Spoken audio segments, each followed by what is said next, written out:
তুলে রেখেছি বাবা, আমাদের বেতন নাই, আপনাদের পয়সার বেতন, কিছু দান সাহায্য করবেন। 10 টাকা দিবেন, বেশি চাই না। 10 টাকা দিলে অনেক।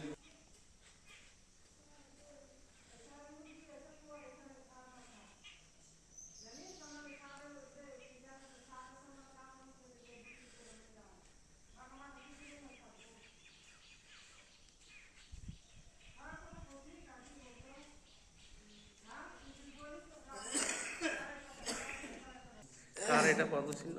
তার পায়ের পদচিহ্ন হযরত মুহাম্মদ সাল্লাল্লাহু আলাইহি সাল্লাম, তার পায়ের পদচিহ্ন এটা। সে সুলতান নসরুল সহ বাদশাহ, এটাকার বাদশাহ মক্কা মদিনা থেকে নিয়ে এসে প্রতিষ্ঠান করেছিলেন সে 1531 খ্রিস্টাব্দে। এই পদচিহ্ন রাখার জন্যই পুরো এই ঘরটা বানানো হয়েছিল।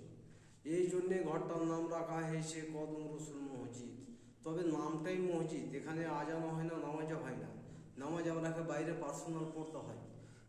এই যে তার মানে নামটা মিলিয়ে রাখা হয়েছে কদম, মানে যে পায়ের ছাপ, রসুল মানে আল্লাহর ঘর, নামটা মিলিয়ে রাখা হয়েছে কদম রসুল মসজিদ। তাই এটা এখানকার আমরা খাদের সেবায় সকাল 8টায় আসি, 5টার সময় নিয়ে চলে যাই। আমাদের সরকারি বেতন নাই দাদা, আপনারা আসছেন, পুলিশ পার্টি আসে, 10, 20, 100, 50 যায় যেটা দান করে, দানের উপরে আমরা চলাফেরা করি। তাই খুব মানতি জিনিস, মানতি জায়গা।